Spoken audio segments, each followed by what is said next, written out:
I always love about hosting these webinars is getting the chance to see people from all over the world coming to learn more about how to help their students in reading comprehension and to utilize Read Theory to do so.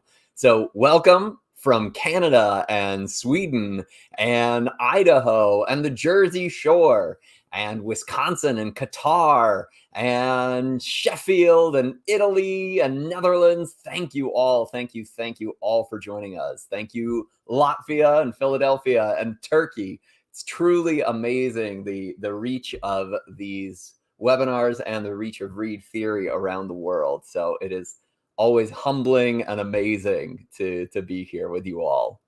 So double check. Can we just get a quick positive or thumbs up that you can see and hear me? Just want to double check. Thank you, Heather from Maryland, for joining in. Thank you, Colleen. Appreciate the thumbs up and the yeses. Excellent. Every teacher should be so lucky to have such a participatory class. All right. So I'm going to go ahead and get started. I know some people join these things a little bit late, but you're here on time, so I want to value and respect your time. All right, so here's our schedule for today. Number one, I'm going to introduce you to myself, to Read Theory, and we're going to talk through our learning goals. After that, I'm going to walk you through the main features that we want to highlight for getting the most out of Read Theory. And then there'll be plenty of time at the end for any specific questions and a little wrap up from me. So thank you again for joining us. So to start us off, who am I? My name is Sean Murnion. If you have received a message from Read Theory, it's probably had my name on it. I am a lifelong educator. I have got my MAT from Duke University 11 years ago. I have worked in all different levels of education, from adults with special needs all the way down to doing behavioral therapy for children with autism. I've worked at the elementary, middle, and high school levels of public education. So hopefully I can speak to your area and answer some of your questions about how you can make the most out of Read Theory in your specific classroom, because I've probably been there. Probably not guaranteed, but I've probably been there. Okay, so that's me. And now let me tell you and show you a little bit about Read Theory. So what is Read Theory? Read Theory is this powerful adaptive reading comprehension program. It automatically assigns passages that are appropriate to your students' levels, and it grades everything on its own. And so on the teacher side, you are given this wealth of data to go over and to help you make informed classroom decisions. So let me go ahead and actually show you what that looks like on the student side and the teacher side very briefly. I know some of you are experts at Read Theory, but if you are new to us, this will give you a little context for everything that we're talking about today. All right, so I'm going to go ahead and share my screen. And we will start off taking a look at what your students see. Now, every student, when they log into Read Theory, the very first thing they'll do for the first time is they'll take a brief 8-question pretest. This pretest will help our program decide what ability level to start them at. After that, they'll begin to see these full-length passages at a level that's appropriate for them. As they complete passages by answering questions, our program will adapt to their specific ability level. So in this passage, this is a 5th grade passage, which means this student has been performing on average at the 5th grade level. You can see that we have a very sequence-based question here, and I got it wrong. Students are given immediate feedback along with an explanation as to why they got an answer incorrect. As a student finishes a quiz, they are given a summary of their performance on the quiz, and they can also see their performance at any time on their progress report. This shows them, number one, how they're doing on any assignments you've given them, and we'll be talking more about how to do that, and how they've done in general on passages that they've been working on. tells them what level they're at on average, and it's just additional data to help them track their own progress and performance. Okay, I'm going to stop sharing the student side of things because I want to now show you what that looks like on the teacher side before we go any further. So on the teacher side, let's go ahead and share my teacher window with you all. On the teacher side, you have your classes with students that you can manage, but the one of the best things is this progress report page where you get to see and interpret the data about your students' performance, including how they're doing on specific standards, the number of passages they've taken, their average grade level performance. And again, I'm going quickly through these features, but I will be taking more of a deep dive a little bit later in the webinar. Okay. And all of this is just additional data for you to use for making classroom decisions to help with differentiating for your students. Okay, so that's Read Theory in a nutshell. What we're going to talk about now is our learning goals. I am a lifelong educator, so a good lesson has to have learning goals. Let me go ahead and bring this back up. Great. So we have two big learning goals for today. I want to give you the tools to be able to control your students' learning on Read Theory. And I would also love to walk you through and teach you how to utilize the data that you see on Read Theory. All right, those are big, large goals, but they're broken down into smaller parts as we're working through. Before we get really started, I just want to remind everybody that if at any point the screen isn't the correct size on your device, you should be able to move the margins of the chat over to one side to help you better view the screen. And if you have a question, please go ahead and type it into the chat at any time. I'll be monitoring it along with a few other Read Theory employees. I may not be able to answer your questions immediately as I'm going through the presentation, but I will definitely try to readdress it at the end if it doesn't fit with the general flow. So for example, I was just asked, is this being recorded? And the answer is yes. You will receive at the end of the webinar a link to view this webinar. And we generally post all of our previous webinars on our YouTube channel. So just type Read Theory into YouTube, and you'll be able to access any of our previous webinars that we've done that way. Great. All right. Well, let's go ahead and get started. So the first thing that I want to talk to you about as one of these key features to get the most out of Read Theory is setting up recurring activities. This is when you as a teacher will essentially set a Read Theory expectation or goal or assignment for your student. The way that it works within Read Theory is these assignments automatically repeat week over week. So once you've set it up once, it will continue and the expectation can remain the same. Or you can edit it at any time to change the expectation if perhaps you ask too much or too little of your students. Some of these key features about setting up a recurring activity is I love to use the recurring activity with my 5th grade students for homework or for independent time within the classroom. The expectation being that all students have to pass 5 Read Theory quizzes by the end of the week in my classroom. It makes progress monitoring and grading really easy. And I'll walk you through what that looks like on the interface. It becomes very quick to do a pass-fail grade check. So you can use this as an effective way to monitor homework completion or classwork completion. The other great thing about this is, like all of Read Theory, the students will be getting a customized to their ability, differentiated experience.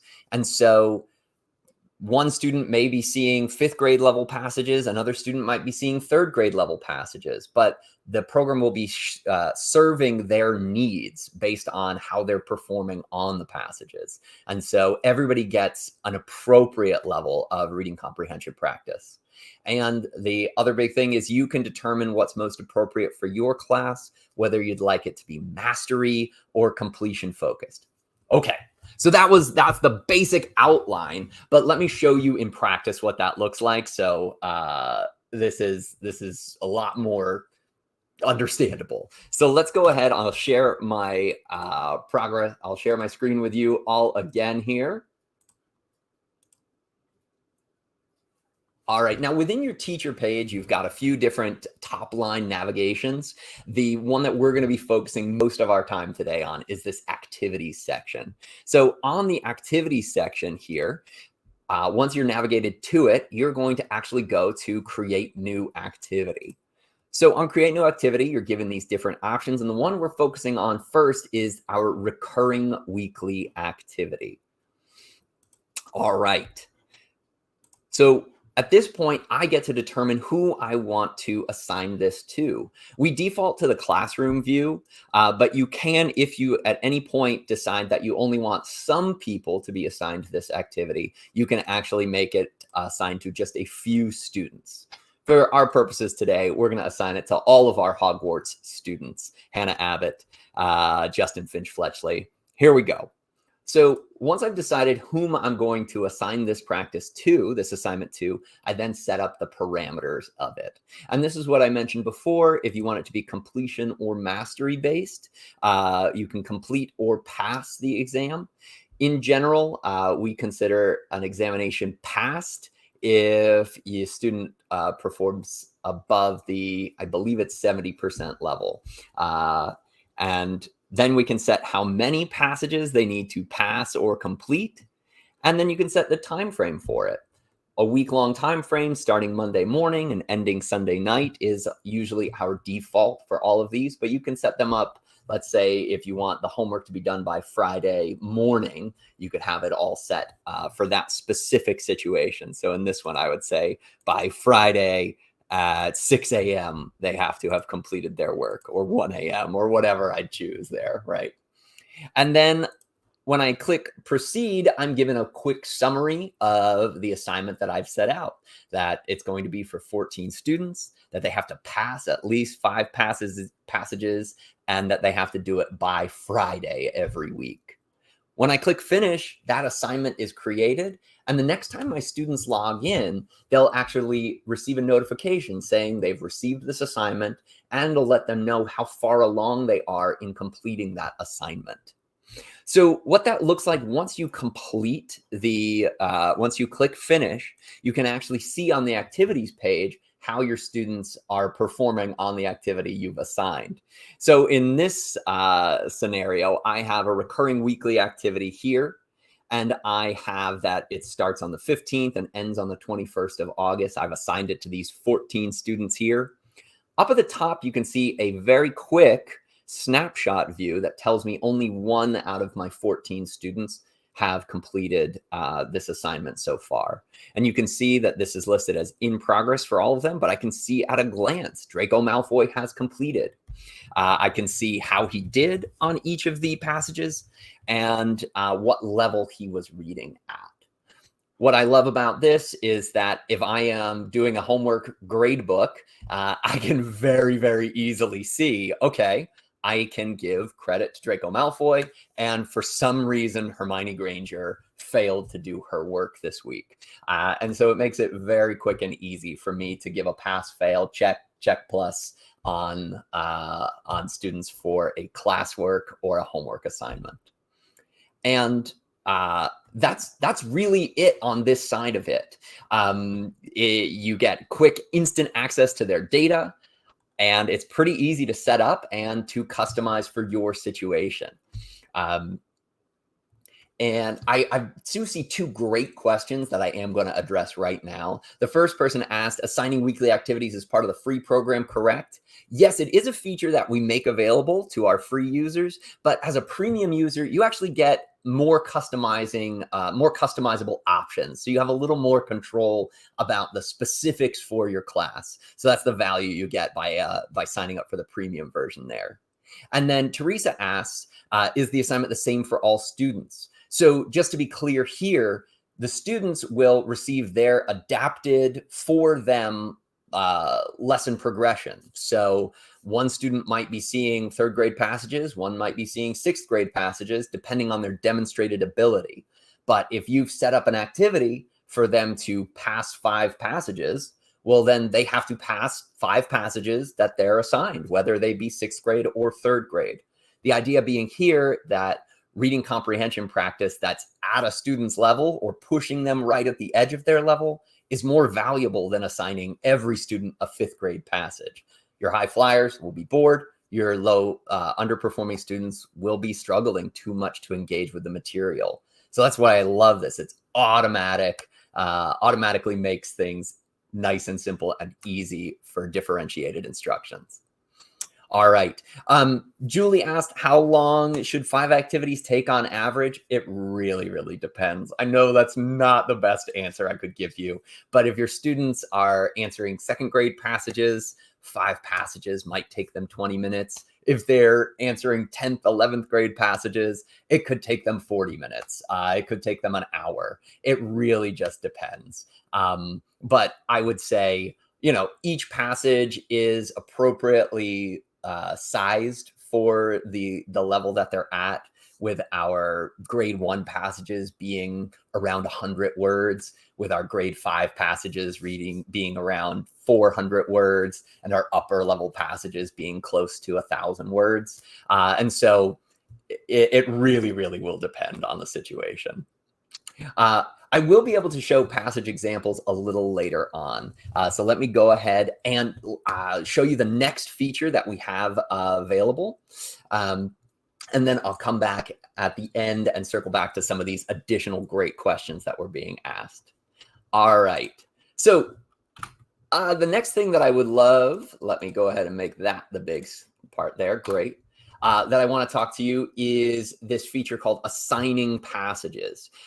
This is the ability for a teacher to assign a specific passage to a group of students. You can preview the passage that you're going to assign and assign to specific students. This is one of the features that you do gain access to only if you are one of our premium users, but it has so many uses. It's such a great feature. I use it for holidays. A lot of these push assign passages are holiday themed, so it's great for getting a whole class discussion going while still keeping them on this platform that they know. It's wonderful when I want to do a very quick, bell ringer standardized exit ticket to see how everybody's doing on a grade level specific passage. It's good for classroom discussions. And again, because it's all located within this activities interface, it makes monitoring and grading so easy. So easy. So let me go ahead and show you what that looks like. And I think I'll answer some of the questions that are coming through as I present to you this next section here. All right, so let's go ahead, share my screen again. All right, so once again, we're going to be focusing on the activities section here. So we'll be on the activities, and we're going to go to create a new activity. Now, assigning specific passage is one of the features that you get as a premium user. And it's a powerful new tool that we have available. Just like in the recurring activity, you decide who you want to assign this to. You can split this up into different groups, which I actually utilize for additional differentiation. I'll explain how that works in a second. So I'm going to choose Hogwarts English 22-23 here. And at this point, I'm going to zoom out just a little bit here. Hopefully you'll be able to see a little better. You can actually see the titles of all the passages that we have available along with the reading level. So for my students, I'm going to be looking for things at the 5th and 8th grade reading level. Let's say I have teaching a 6th grade class. I've got some high flyers. I've got some struggling students. I should be able to find passages in here that would be appropriate for them. So let's select all of those. And then let's look at my options for passages I can assign. So you can see here very quickly that you can get a quick snapshot of the passage, and you can actually click on the view the full passage to get a preview of the passage that you'll be assigning to your students. So really, really powerful right there. One of the things you can do by changing your assignees is I can choose to break down my assignees a little more selectively, and I can give Hannah Abbott and Susan Bones a level 5 passage, while at the same time, I could assign, let's say, Trevor Boot and Mandy Brocklehurst, they could get a level 8 passage. Where that becomes pretty powerful is when we talk about our holiday passages. So I can go here to, as the tag that I'm doing here on holiday. This is another way to filter out the passages to see if you can find something high interest for your students. And we have, so at grade 5, we have a passage on Halloween animals, but we also have a grade 8 passage on Halloween animals. So your students might be reading the exact same like subject matter, but at different levels of complexity if you play around and try to find the things that'll work best for them. And again, you can preview the passage by clicking view full passage, and you'll get a quick look at what the text that they'll be reading is. All right, once I've selected the text that I want to do, I'm going to do Halloween animals level 8. I can click proceed, set the parameters for when a student has to complete this by, and whether or not I want the student to have a written answer component to this. All of our passages have written components that you can toggle on the written response section of our site. I don't want my students to do any written response. And once again, I get a summary before I do anything else. The student must complete this one passage, Halloween animals, in the next 7 days. I click finish, and then that assignment is then pushed to all of my students. The next time they log in, they'll receive a notification and they'll begin work on that passage after they complete the passage they're currently assigned. So we don't take them out of the passage that they might be halfway through, for example. All right. And what that looks like on your end, looking at grading and accountability here, is you can see I assigned here to just Draco Malfoy this assignment, and you can see that he has already completed it, that he completed it on the first day I made it available. He got 100%, and you get additional information about the Lex Island grade level right there. All right. I see a few questions here that I want to address. So the first question that was asked was that the article will present at different levels. It won't do that automatically. That is something, especially on holiday passages, that you can manually try to tweak and do for your students. The power of this particular part of the site is that you can create a standardized experience, whereas the rest of ReadTheory is very, very, very adaptive. Okay. And let's see, I want to grab at least just one or two more questions here. What if some of your students would like to do more than the number of lessons you've assigned? Great question. The assignment doesn't mean that they have to stop. They'll receive a notification that they have completed their assignment, and then they'll see another passage pop up. So you're all set on that side as well. Okay. If I didn't get to your question right now, I'll try to revisit it during the Q&A, but I want to make sure that I don't spend too much time on any particular question, any particular section. Okay, so let's go ahead and talk about the last of the activities that I would love to highlight for today. And this is the competitions. Teachers, premium users can assign classroom competitions. And we also do competitions for all ReadTheory users throughout the year. We'll do these sort of global competitions. So if you're not following us on Twitter, at ReadTheory, you need to be. We've had really fun global competitions that we're able to run where students in China are competing against students in Arkansas, and it's really fun and engaging for them. And we do give prizes when we're doing those big competitions. What we're going to focus on right now, though, are the smaller classroom competitions that you would be managing. And this is a wonderful way to motivate your students. So the big thing here is it's great for motivation, but these competitions are still going to be differentiated. Your students who are struggling to read a second grade text won't be reading a fifth grade text or a sixth grade text. They will be reading the passages that are appropriate for them. And your high flyers will be reading passages that are appropriate for them. They'll be competing on earning points for scoring well on the passages they are reading. And so this is great for those students that sometimes struggle to win classroom competitions. I've had English language learners in a mainstream classroom win these classroom competitions because they're able to engage with their differentiated texts. So it's pretty amazing in that sense. And again, on the activities page, you get easy progress monitoring and grading. So I'm going to walk you through what that looks like and to let you get a chance to see what it looks like on the teacher side.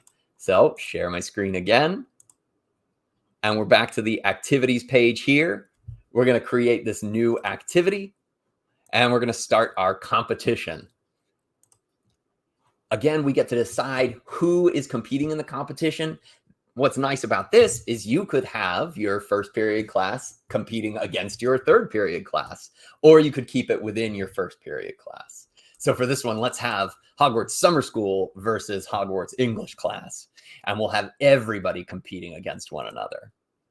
We set the time period that we would like the competition to run for, and you have a lot of flexibility there. You can have a semester-long competition or a week-long competition or a day-long competition. It is up to you.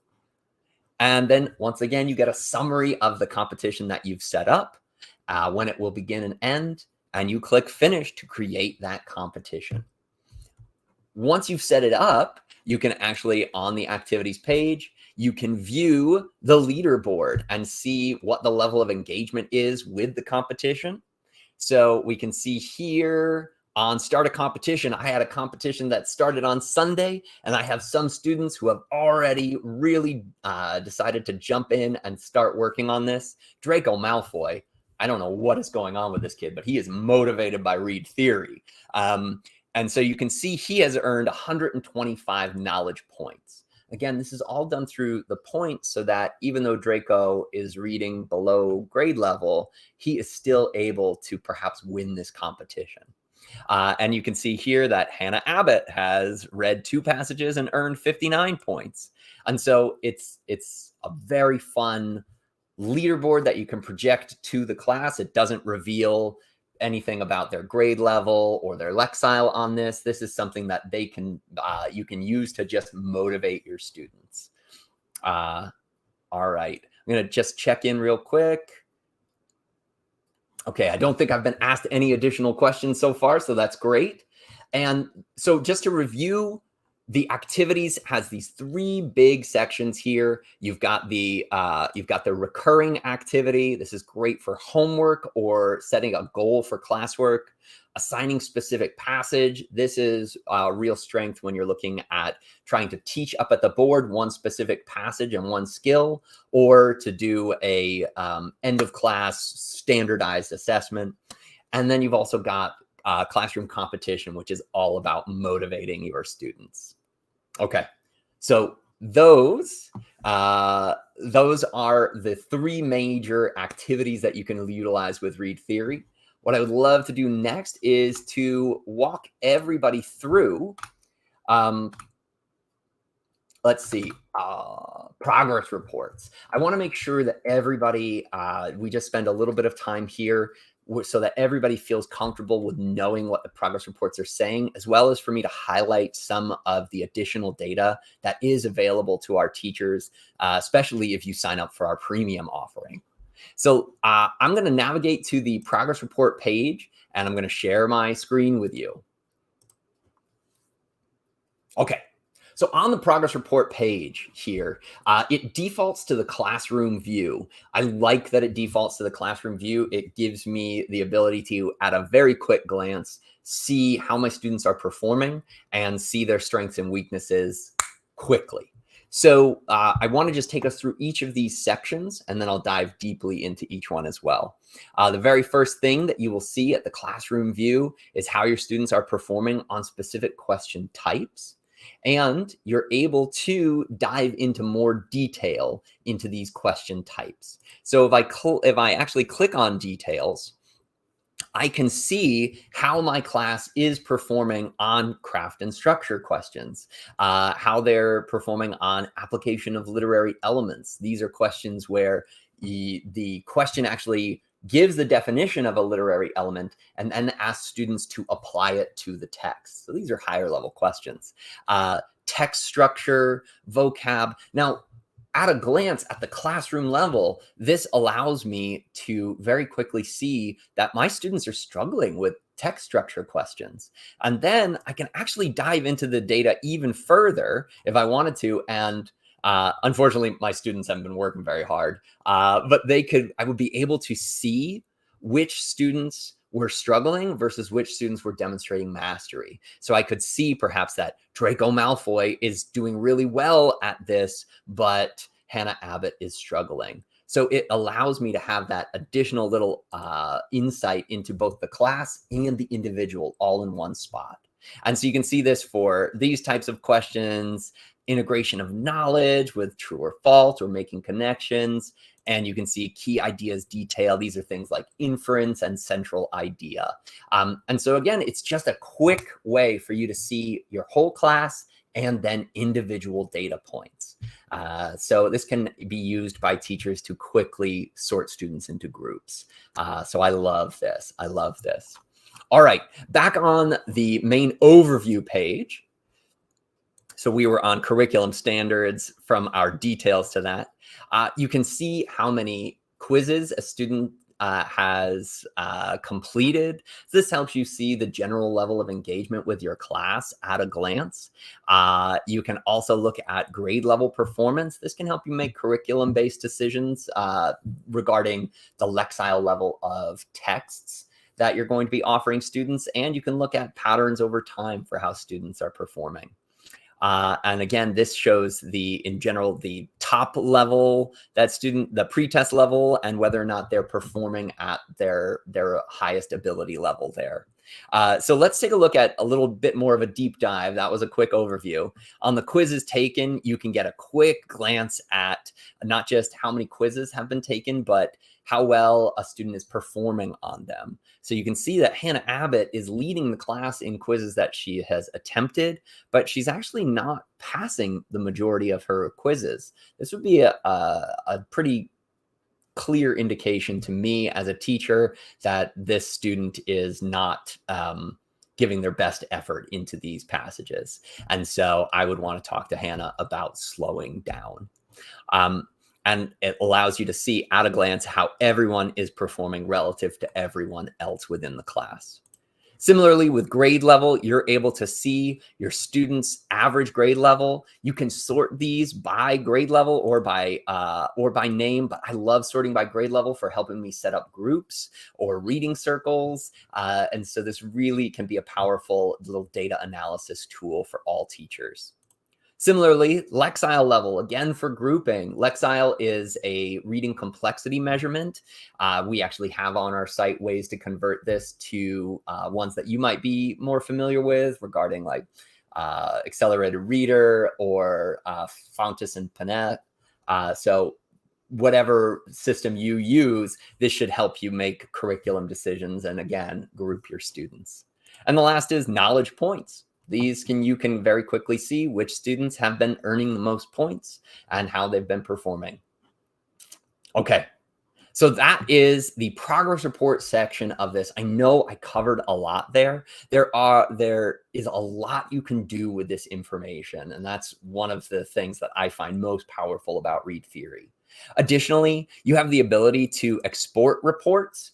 You can print them or export them into Excel spreadsheets for data analysis of your own. So this is just another way that you can utilize this data, especially with teammates or for, I know a lot of EC teachers need to keep really complete records. And so if you're somebody who has to do these data reports and records on student performance, this is a gift, the ability to export reports there. Okay. Last thing that I just want to make sure everybody understands is you can set specific date ranges for all of these. So if you're interested in how students have been performing just this week, you can select just this week and see only that data as well. Okay. All right.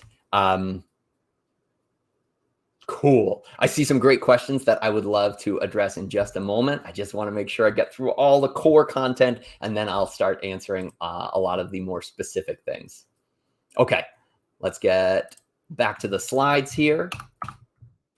So the last getting the most out of Read Theory pro tip that I want to talk everybody through is the class settings. This is the just another way that teachers can modify the experience for students. This is hiding ads, preventing grade levels from appearing, and you can even set an appropriate range for passages. So I'd love to walk everyone through that. I'm gonna once again share my screen.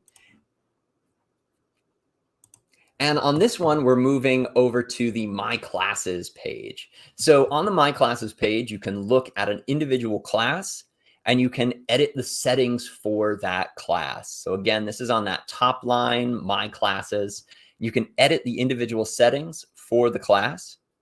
And here's where you can decide, all right, the first one that all users have access to is the ability to turn off whether or not students see their grade level and Lexile level information. I know that I usually hide this information. I teach at a high needs school where a lot of students are reading below grade level. And hiding this information allows them to focus on their progress in points and their competitions rather than the fact that they're reading at the third grade level when they're in fifth grade. So this is a way to help make sure that there's nothing discouraging about Read Theory for any student. It's also great for adult education as well if you want to continue to motivate your students. Additional options for our premium users is you can turn off advertisements. The free version of the site is funded through small ads. But if you are a premium subscriber, you can get rid of those. Those are gone for your students. And the last feature that premium users get here is they have the ability to set an appropriate range for their passages. So if you want to ensure that your students, let's say, never drop below a certain level, to make sure that they're always getting rigorous instruction from you, you can set a low level. And if you're high flyers, you're worrying about them maybe seeing content that is a little more mature, you can go ahead and set a top level barrier as well. And that's just a way, again, for you to have a little more control about the experience that your students are having on Read Theory. And that's it. Those are the big takeaways for editing your classroom experience and how your students utilize Read Theory. Okay. You all have been wonderful. I'm excited to answer more of these questions, but I do want to just walk us through our learning goal check-in. Learning goal number 1, that you'll feel better able to control student learning through setting up activities, assigning passages or competitions, utilizing that data. And this is our second goal, extract insights and data from Read Theory. You'll be able to really, truly make the most out of the information you're getting from all of your students' work on our platform. Okay, so now let's talk about questions, concerns, nagging doubts. I'm going to go back through a lot of the recent questions I've been asked. So let's go ahead here. I believe, let's see, Adam says, how are you assigning grades if the students are doing reading assignments of different levels? Is it all completion grades? Yes, Adam. The most common assignment type that I use is I say that students have to pass 5 passages. It is very difficult to pass a reading comprehension quiz on Read Theory if you haven't done the reading and actually worked on it. And so by asking them to pass 5 passages, I know that they are putting forth sustained effort on those passages and they get a completion grade for me. I never look at percentage-wise within Read Theory because our program adapts. And so every student is going to never achieve 100% success on Read Theory unless they're, you know, a undergraduate in college and they can answer every single question correctly. Otherwise, percentages will vary depending on the ability of the students. Let's see. I want to make sure you all can see me now. So let me see if I can go ahead and change. Let's see. Is that a little better? We'll see. Let's make my face there. Okay.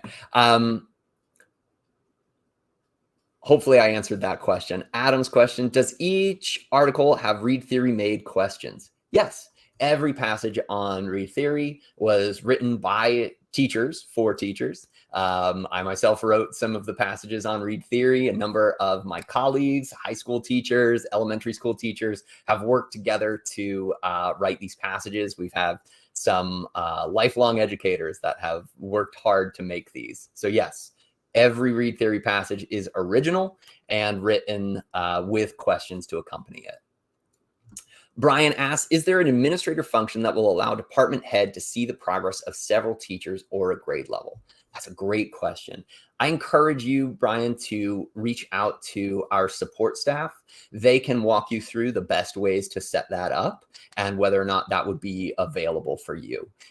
So if ever you need any help with anything on Read Theory, you can click the little blue chat bubble that is at the bottom of your screen, bottom right of your screen on Read Theory to be put in contact with our support staff, or you can email support@readtheory.org. Good question.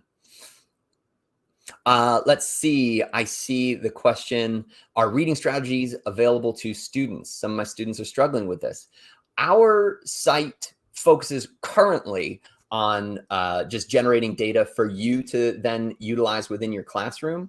We do actually have on our main website lesson plans. We have, I think, 8 or 9 weeks of custom lesson plans that are adaptable for different grade levels that focus on some of the main areas. So you can actually utilize our lesson plans to help with remediation based on the data that you're getting from Read Theory. Good question. Good question. All right. Can I do a deep dive and see individual student data? Yes, I can do that right now, just so that everybody gets a sense of what the individual student data will look like. Unless I already did that. Maybe I already did that. Did I already do that?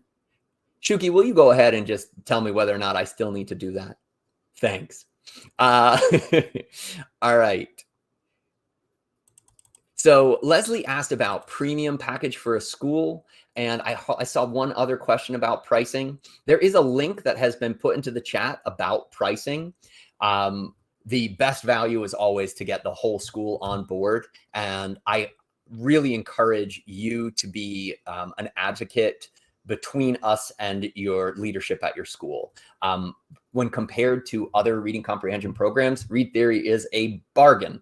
And so I highly recommend that you connect Read Theory to your principal and start a dialogue. Teachers advocating for a program is a lot more powerful than us approaching a principal and saying, we have this cool program. So please, please, please reach out. And I think you will find that we are incredibly competitively priced, and it's a real value for an entire school to get onto Read Theory. We're talking, a few dollars per student when the final thing comes through. So it's really, really great. All right. Do we have a discount for schools? Yes. Great. And there is a pricing link within the chat.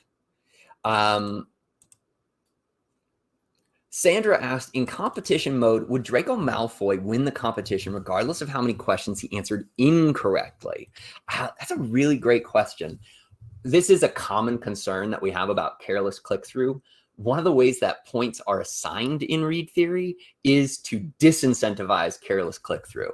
And by that, I mean a student answering a question correctly gets them between 1 and at most 3 points. A student passing a quiz earns the student 15 additional points. So the vast majority of points earned by students is for passing, which you can only do if you're actually giving effort. And if a student gets a perfect score on the quiz, they got an additional 15 points. So let's say Draco Malfoy is doing careless click-through, and he answers all the questions, and he gets 2 of them correct. Draco will probably get 2 points. But if Hannah Abbott takes her time on the same passage and she passes or gets a perfect score, she might earn 37 points or more. And so this really incentivizes to students that, whoa, I can make 40 times more points if I just actually read the passage, that's a better deal. And I encourage you to explain that to your students, that it takes more time to do this poorly. Let's see. Can I assign, Marilyn asked, can you assign a passage based on a specific reading skill or just a reading level? Right now, we only offer the ability to target reading levels. The skills, we give you the data in order to make classroom decisions of your own. Let's see. What is the cost for ad-free and all the extra teachers for a teacher of around 125 students? I would refer you to readtheory.org/app/pricing. You'll be able to see quickly and easily your specific need. And if you have questions, please contact support about your specific situation, and they'll help you find the pricing and plan that works best for you. All right. Oh, thank you, everybody, for sending those links again. Okay. I think that I have answered all of the backlog of questions. Does anybody have any additional questions that they'd like me to respond to before I sort of move us on? Oh, let's see. Sheila asks, if you turn off the grade level Lexile levels for students, is that info still available to teachers? Great question. Yes, it is. You can never lose that sort of data. You have it, even if the students can't see it. Leslie asks, is Read Theory available in French? Currently, we only have Read Theory available in English. It is a powerful tool written by native English speakers. It's not something that's available. We do highly recommend that English language learners or English as a second language students utilize Read Theory because, again, it adapts to their ability, not to their age or grade level. All right. Thank you all. I love that I see people saying great presentation. I see people saying our support team is really responsive. So thank you. Thank you so much. Keep in mind, you'll receive a video link to this presentation. You'll also receive a certificate for continuing education credits. And I just want to do, as our final little thing here, make sure everybody knows this last bit of information. Read Theory, adaptive reading comprehension program for all ages. If you need help with anything regarding Read Theory, contact support. And please, we encourage you to contact your colleagues and friends about us and your principals in particular. So if you're interested in our premium offerings, so that we can, link you up with the correct people. Also, compared to the larger ed tech companies, we are a smaller company, so word of mouth is so appreciated. Facebook, Twitter, YouTube, anything that you use to spread the word about us just helps us continue to offer this resource, both the free and the premium versions all around the world. So thank you so much. Please join us for our next webinar on the 23rd. And thank you all for joining us today. Once again, my name is Sean, and if you need anything, contact us at Read Theory, support@readtheory.org, and good luck this school year. Thanks again.